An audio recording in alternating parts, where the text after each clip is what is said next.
analyst. Let's now hear from the management of Alkem Laboratories, Mr. Prabhat Agrawal, CEO at Alkem Laboratories. We spoke to him earlier about what the company really does and what is the outlook going forward. Then this is what he told us about Alkem Laboratories and what exactly is the company really into. Alkem Laboratories is the fifth largest pharmaceutical company in terms of domestic revenues in India. It's also the third fastest growing company in the Indian pharmaceutical market. It has a portfolio of more than 700 brands in the country. 5 of them feature in the top 50 brands of the country, and 16 of them feature in the top 300 brands of the country.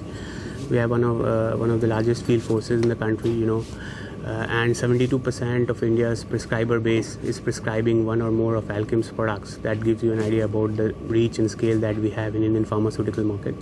Apart from domestic market, we are also establishing our presence in international markets. Last year, 25% of our revenues came from international market, and international market revenues grew by 45% CAGR over last 5-year period. What is the traditional growth rate in the company, and how do you really see the growth rate going forward? For last 5 years, the company delivered a CAGR of 22.3%. In the domestic market, the growth rate was 17.5%, and in international markets, the growth rate was 45%.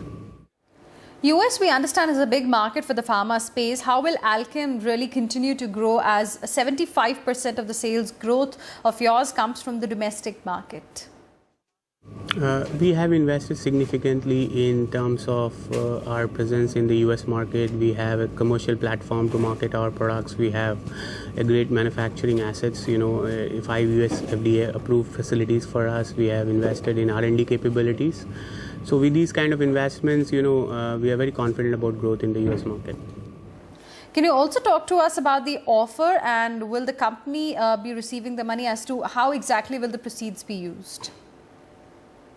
The company would not be receiving any money because it's a pure secondary offer. The company is offering 10.75% of the equity. Out of 10.75%, 1% is coming from the promoters and 9.75% from non-promoters. And can you also talk to us about the ANDA pipeline that you have right now? We have filed 69 ANDAs up to end of September, out of which 30 are Para 4 filings. And what kind of drug approvals are pending at this point in time? We have 45 of our 69 ANDAs pending for approval. And what are the various facilities that you have, and are these all US FDA inspected? We have 5 US FDA approved facilities, 3 in India and 2 in US. All right, so that was the management of Alkem Labs talking to us about what they do and what is the growth outlook going forward. That's looking pretty strong at this point in time.